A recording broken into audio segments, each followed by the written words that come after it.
Bapa di surga, terima kasih Engkau boleh bawa kami hadir. Engkau persiapkan hati, pikiran kami Tuhan. Engkau kuasai, bahkan Engkau penuhi dengan Roh Kudus-Mu, agar yang akan kami baca, apa yang akan kami renungkan, kami dengar, yang berasal daripadamu boleh tinggal diam dan berbuah di dalam kehidupan anak-anak-Mu. Dalam Yesus kami memohon pertolongan-Mu. Amin. Bila saudara, saat ini kita akan membuka bersama dari 1 Yohanes pasal yang kedua. Kita akan membaca bersama 1 Yohanes kedua ayat 28 dan 29. 1 Yohanes 2, 28, 29 kita akan baca bersama. Mari kita baca 2, 3. Maka sekarang anak-anakku, tinggallah di dalam Kristus, supaya apabila Ia menyatakan dirinya, kita beroleh keberanian percaya dan tidak usah malu terhadap Dia pada hari kedatangannya. Jikalau kamu tahu bahwa Ia adalah benar, kamu harus tahu juga bahwa setiap orang yang berbuat kebenaran lahir daripadanya. Bila saya dan saudara saat ini boleh menjadi bagian orang yang berbahagia, yang sudah membaca dan meminta pertolongan Roh Kudus untuk tinggal di dalam firman Tuhan ini sendiri. Sebagai seorang yang sudah sekarang menjadi dewasa, bahkan sebagian sudah tua, saudara, kita pernah menjadi anak yang masih kecil. Entah kita ikut orang tua kita, entah kita ikut om, atau kita ikut siapapun, saudara. Kita di situ merasakan bagaimana orang yang bersama dengan kita itu, jikalau mereka benar menjalankan sebagai orang tua yang mendidik saya dan saudara, orang itu akan mengasihi kita dan akan mengharapkan saya dan saudara juga menjadi orang yang dididik, yang diasuh, yang tumbuh di dalam kebenaran. Bahkan orang ini mengharapkan, jikalau nanti kamu besar, jadilah anak-anak yang memang baik, yang seperti aku ajarkan, yang seperti aku didikkan. Saudara. Tetapi apakah saudara tidak diberikan kesempatan untuk mengikuti hal-hal yang lain, yang di luar daripada yang sudah dididikan kepada saya dan saudara? Kita diberikan kesempatan untuk tidak mendengarkan apa yang sudah diajarkan, entah itu oleh orang tua kita, om kita, kakek kita, nenek kita, saudara. Itu yang terjadi, saudara. Mereka begitu mengharapkan saya dan saudara waktu kecil memegang apa yang diajarkan oleh mereka yang mengajar kita. Tetapi apakah itu kenyataannya? Itu yang diharapkan mereka. Tetapi itu tidak selalu menjadi bagian daripada kenyataan yang nantinya setelah anak itu tumbuh dewasa, mau mengikuti dan memegang apa yang sudah diajarkan. Buktinya, ya mungkin diri saya dan diri saudara sendiri yang sudah mengalami kehidupan ini. Ya. Mungkin kita pernah mengalami tidak naik sekolah, mungkin kita pernah mengalami dikeluarkan dari sekolahan. Karena ada hal-hal yang memang saya, yang saudara dan saudara itu sudah dididik, diajar, dan diharapkan untuk diikuti agar hidup saya dan hidup saudara itu sukses, tetapi tidak dilakukan, saudara. Dan kesempatan untuk saya dan saudara hidup saat ini juga masih terbuka. Mau kemana saya dan saudara hidup, dan bagaimana caranya kita hidup, siapa yang akan kita ikuti, saudara. Meskipun saya dan saudara sudah menjadi orang Kristen, sudah tahu firman Tuhan, kita pun masih saat ini memiliki kesempatan untuk membelot dari pengetahuan yang sudah kita ketahui. Beberapa minggu yang lalu kita sudah membaca, saudara, bagaimana sebetulnya saya dan saudara itu sudah dibuat tahu akan firman Tuhan melalui pertolongan Roh Kudus. Kita sudah tahu apa itu kebenaran, apa itu kejahatan, apa itu dosa, ya. Tapi bagaimana saya dan saudara mau mengaplikasikan pengetahuan itu, ada di tangan saya, ada di tangan saudara. Roh Kudus sudah menolong kita mengerti firman Tuhan. Dan Roh Kudus sudah mau membimbing saya dan saudara untuk hidup di dalam kebenaran firman Tuhan. Tetapi apakah saya dan saudara senantiasa mau memilih yang Roh Kudus mau pimpin, atau saudara dan saya masih bisa menolak? Itu tidak jauh dari saya, itu tidak jauh dari saudara, dan saya yakin saudara bisa mengalami itu. Dan saudara mungkin pernah mengalami itu. Dan jika tadi kita membaca saudara melalui surat Yohanes ini, Tuhan menuliskan firman-Nya melalui Yohanes dan berkata, "Maka sekarang anak-anakku, tinggallah di dalam Kristus." Dan surat ini dituliskan bukan kepada orang yang belum mengenal Kristus. Surat ini dituliskan kalau kita sudah mengikuti dari awal kepada mereka yang sudah ada di dalam Kristus. Baik yang tua, yang muda, bahkan mereka yang saat itu sedang kuat-kuatnya, sedang giat-giatnya hidup di dalam Tuhan, tetap diingatkan agar mereka tetap tinggal di dalam Kristus. Siapa di sini yang suka bertanam? Yang punya pohon-pohonan? Atau kalau tidak, saudara keluar, potong batang daripada pohon, yang ada batangnya, yang ada daunnya, bahkan ada buahnya. Batang itu saudara potong, saudara tinggalkan di bawahnya. Apa yang akan terjadi 1 jam kemudian? Mungkin warnanya masih sama. Apa yang akan terjadi besok? Mungkin sedikit layu. Apa yang akan terjadi 2 hari kemudian, 3 hari kemudian, 1 minggu? Apakah daun itu masih hijau? Udah menguning. 2 minggu kemudian, apakah daun itu masih menempel di situ? Mungkin sudah jadi kering dan lepas daripada tempatnya. Karena batang itu sudah dipotong, tidak tinggal bersama, di mana batang itu mendapatkan kehidupan untuk tetap hijau dan berbuah. Dan kembali saudara, jikalau saya dan saudara diingatkan juga melalui firman Tuhan ini, agar saya dan saudara sebagai orang Kristen, anak-anak Allah, untuk tinggal di dalam Kristus. Dan saya yakin saudara sendiri bisa mengalami. Bagaimana jikalau saya dan saudara berani-beraninya keluar dari jalan Kristus? Saudara dan saya berani-beraninya menentang apa yang sudah diperintahkan untuk firman Tuhan, tidak kita ikuti. Saya yakin kalian sudah mengalami akibatnya. Dan apakah ini saya dan saudara akan teruskan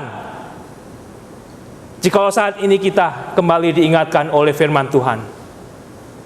Kita boleh merasa saat ini sudah menjadi tua, sudah menjadi dewasa. Tetapi melalui hal natural dari pohon yang dipatahkan batangnya, yang tidak lagi mendapatkan satu kehidupan dari tubuh pohon itu, akan kering dan mati. Disitulah sebetulnya akan menjadi gambaran rohani saya dan rohani saudara sebagai orang Kristen.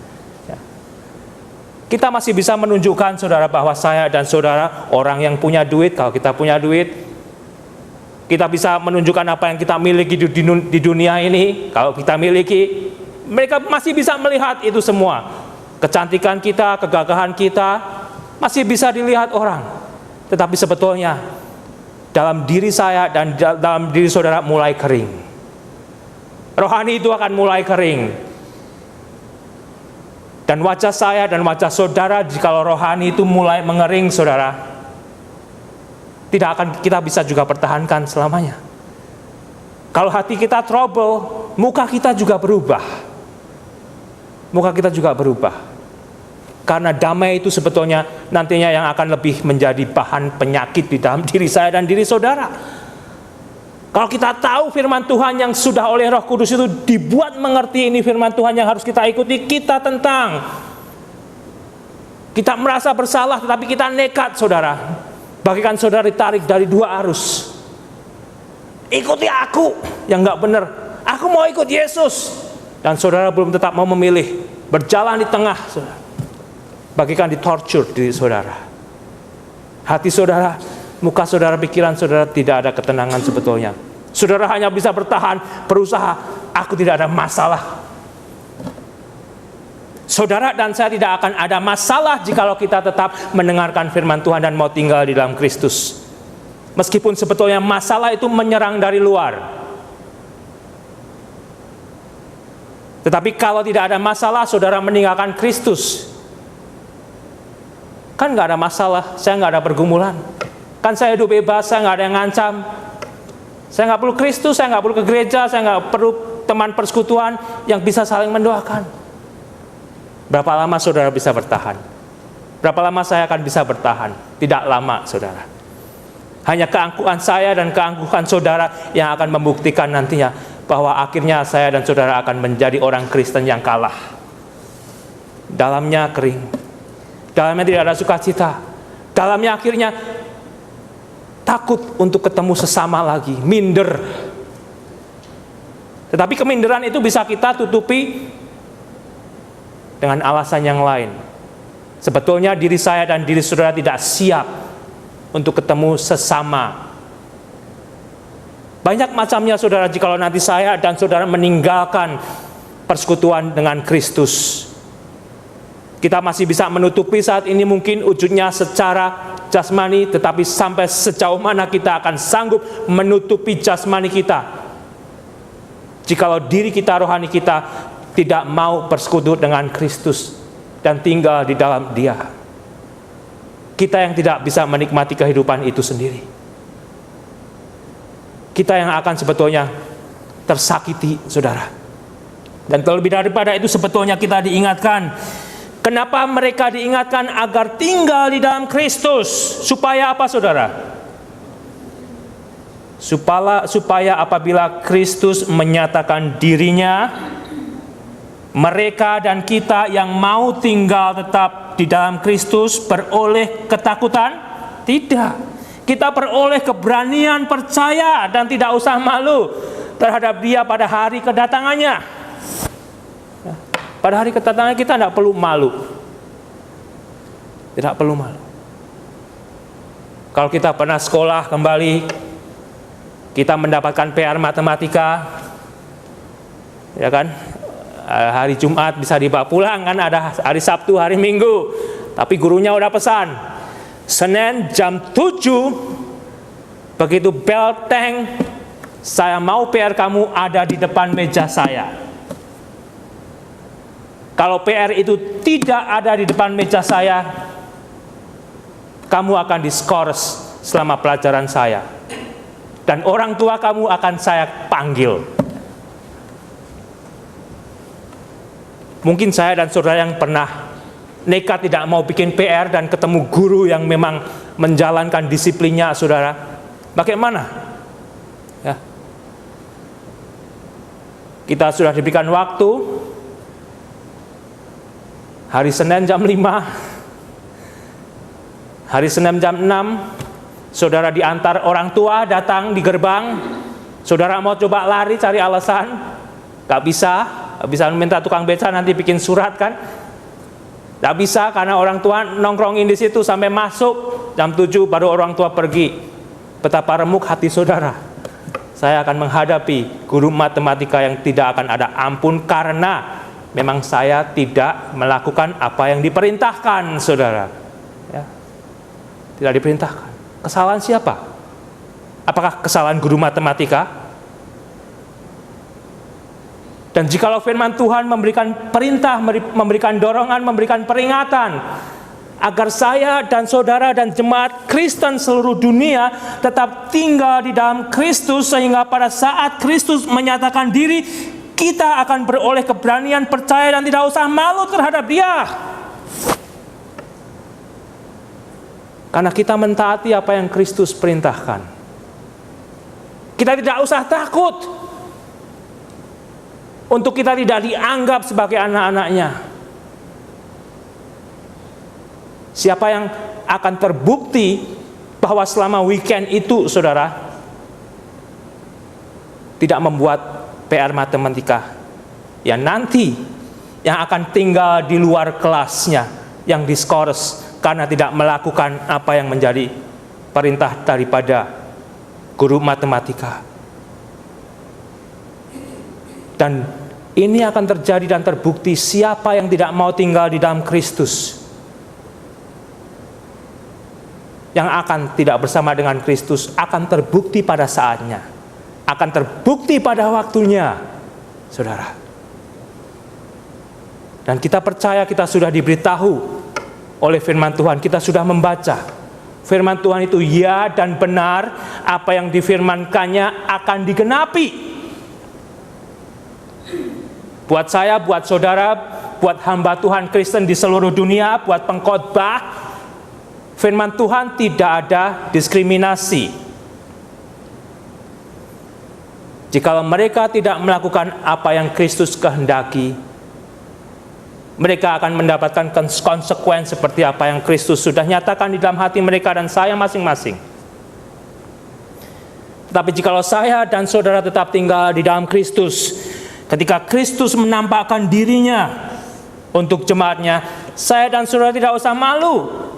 Bahkan kita didorong untuk mendapat keberanian percaya saya dan saudara akan bersama Dia di hari kedatangannya, untuk tinggal bersama Yesus selamanya.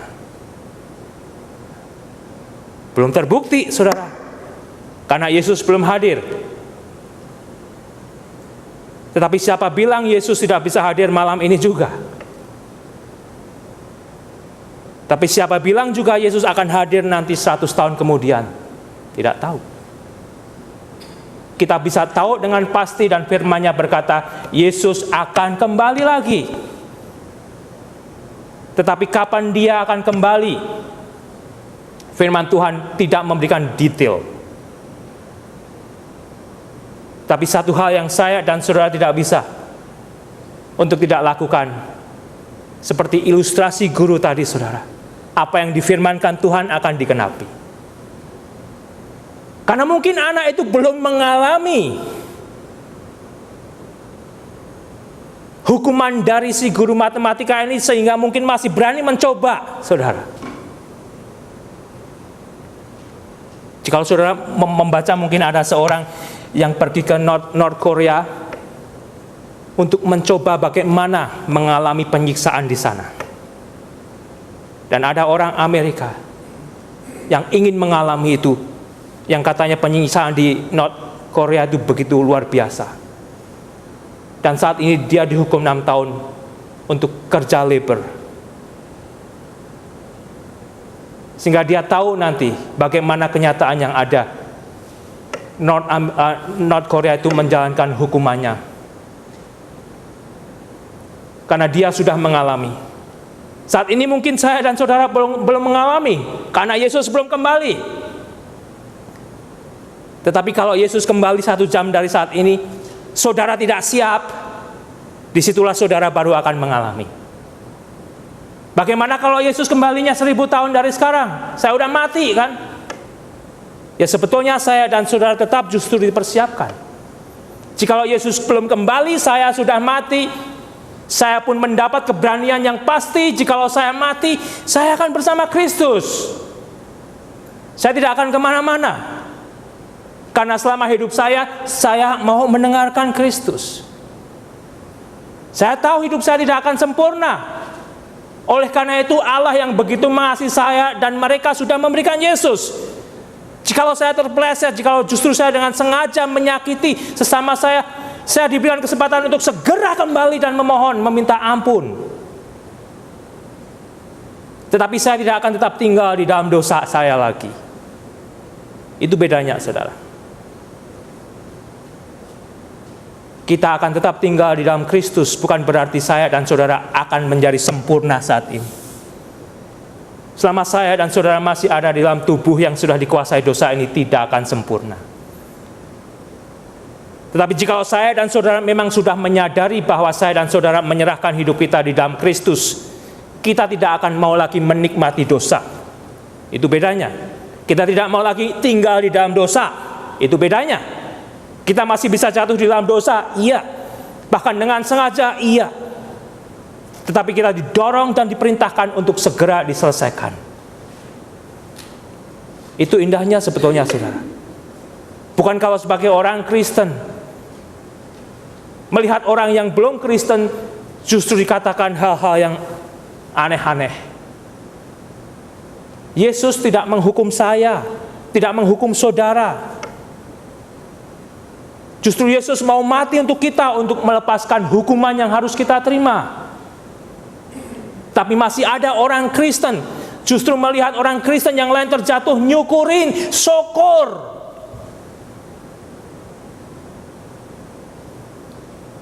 Melihat orang Kristen lain yang dalam kesusahan, syukur, itu pasti kena hukuman Tuhan.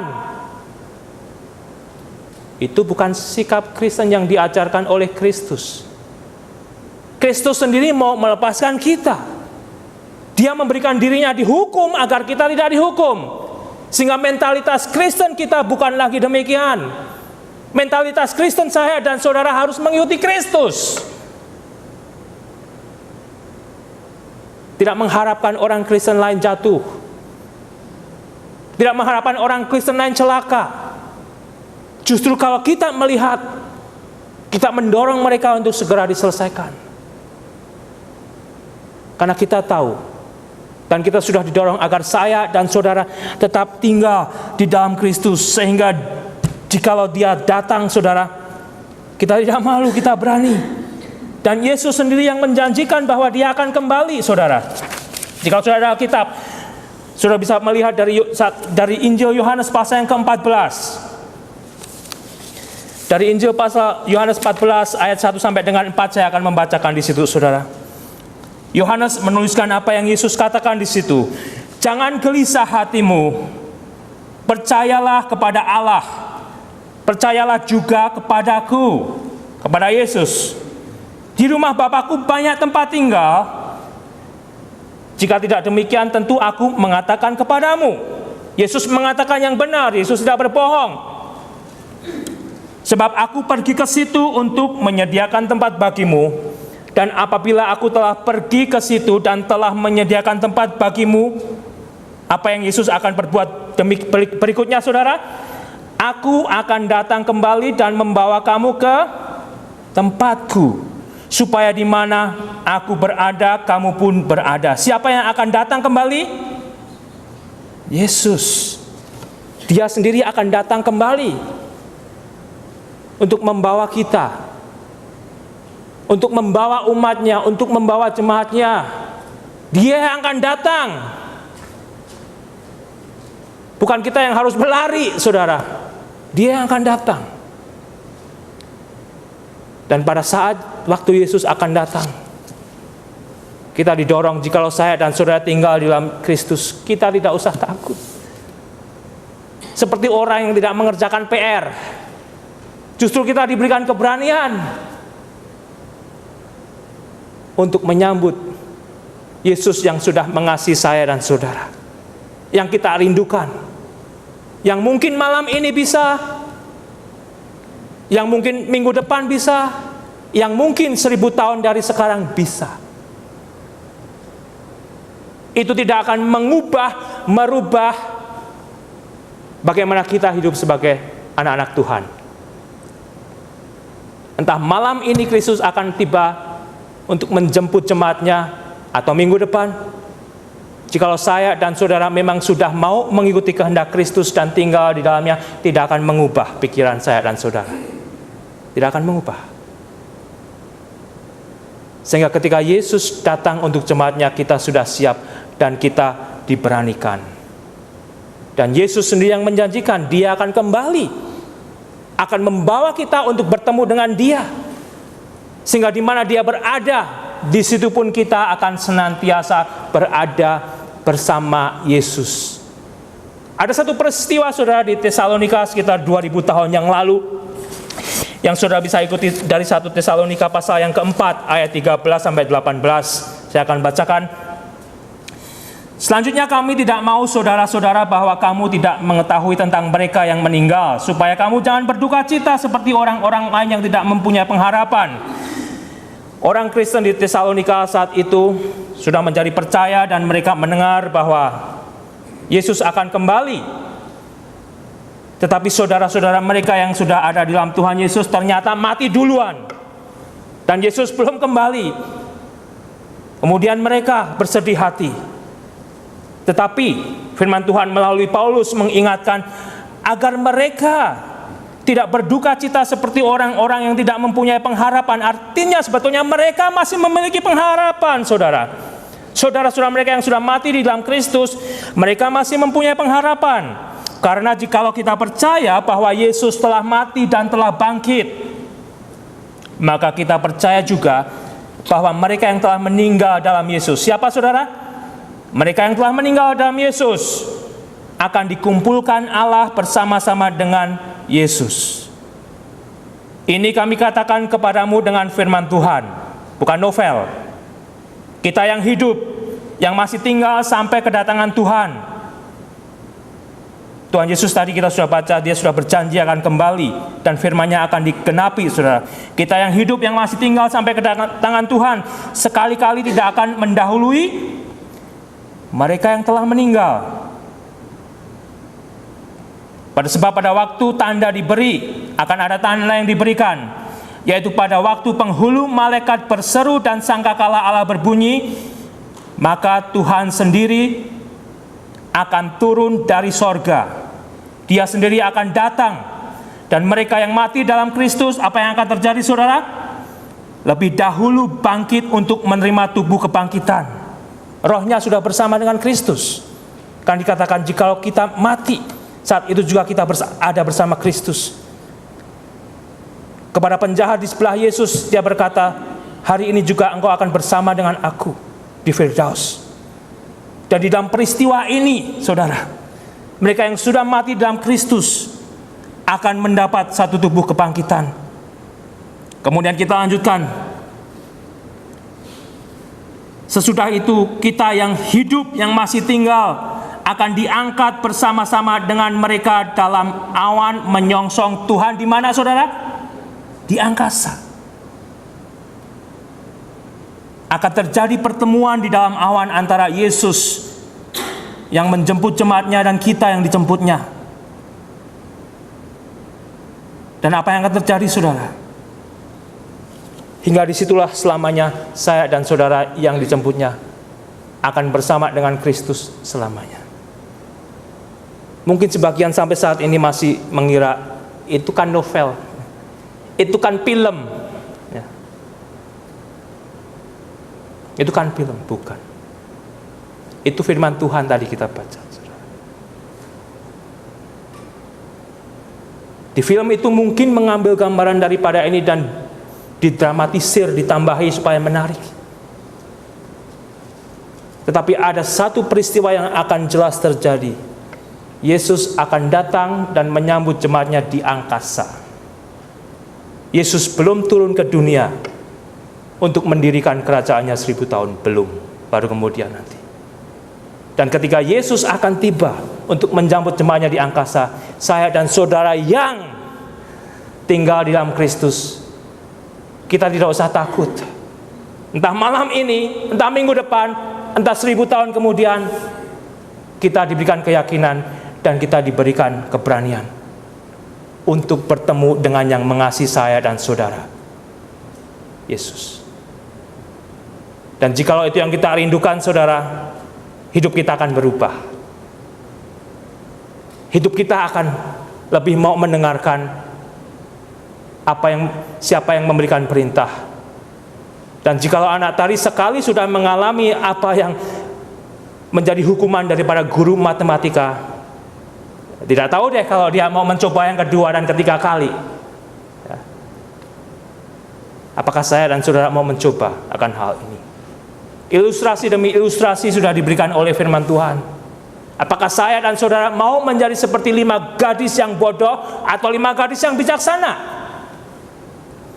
Ketika Tuhan itu datang, yang 5 bijaksana itu siap senantiasa. Dan dia disuruh masuk oleh tuannya. Dan yang 5 kemana saudara? Nggak siap.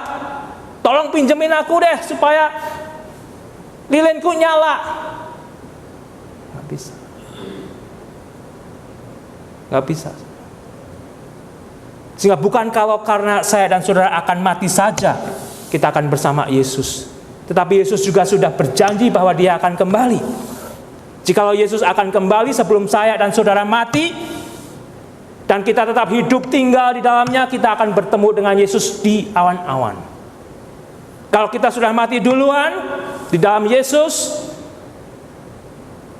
jiwa kita, roh kita akan bersama Yesus Dan jikalau Yesus kembali nanti, kita akan diberikan satu kebangkitan tubuh.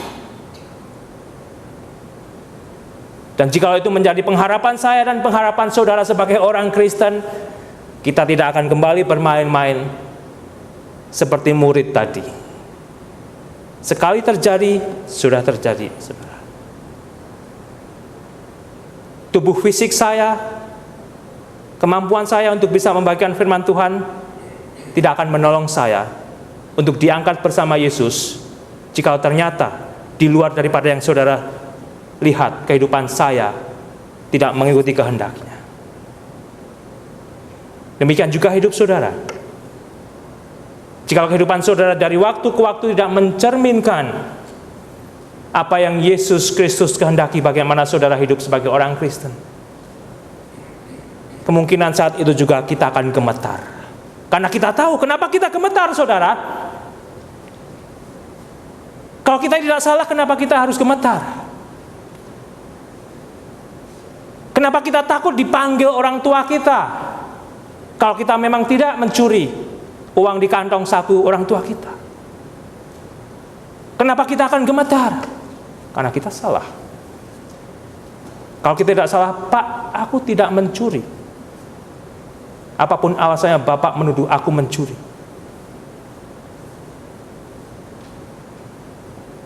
Justru saya dan saudara didorong, diberikan keberanian untuk bertemu dengan Yesus.